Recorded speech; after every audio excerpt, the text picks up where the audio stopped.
ചില ആളുകളെ ശ്രദ്ധിച്ചിട്ടുണ്ടോ? അവർ നമ്മളടുത്ത് വന്ന് സംസാരിക്കുമ്പോൾ വളരെ സ്നേഹത്തോടു കൂടെ ആയിരിക്കും സംസാരിക്കുക. നമുക്ക് ചിലപ്പോൾ തോന്നും നമ്മളെക്കാൾ കൂടുതൽ നമ്മുടെ കാര്യങ്ങൾ ശ്രദ്ധിക്കുന്നവരാണ് ഇവരെന്ന്.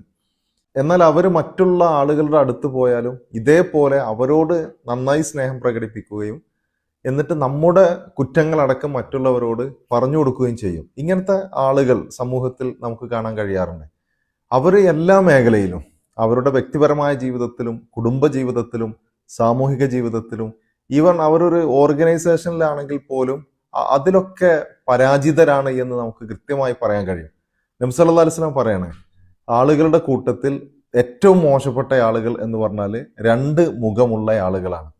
അവര് ഒരാളുടെ അടുത്ത് ചെല്ലുമ്പോൾ അവർക്ക് വേണ്ടി സംസാരിക്കും, മറ്റുള്ള ആളടുത്ത് പോകുമ്പോൾ അവർക്ക് വേണ്ടി സംസാരിക്കും. അങ്ങനെയുള്ള ആളുകൾ അവരാണ് ഏറ്റവും മോശപ്പെട്ട ആളുകൾ എന്നാണ്. നമ്മളെപ്പോഴും സത്യസന്ധരായിരിക്കണം. നമ്മുടെ ഉള്ളിലുള്ളത് സംസാരിക്കാനും അത് ഷെയർ ചെയ്യാനും നമുക്ക് സാധിക്കണം. അതല്ലാതെ ഗോസിപ്പുകളുടെ പിന്നാലെ പോയി ഒരിക്കലും നമ്മുടെ വ്യക്തിത്വം നഷ്ടപ്പെടുത്തി രണ്ട് മുഖമുള്ള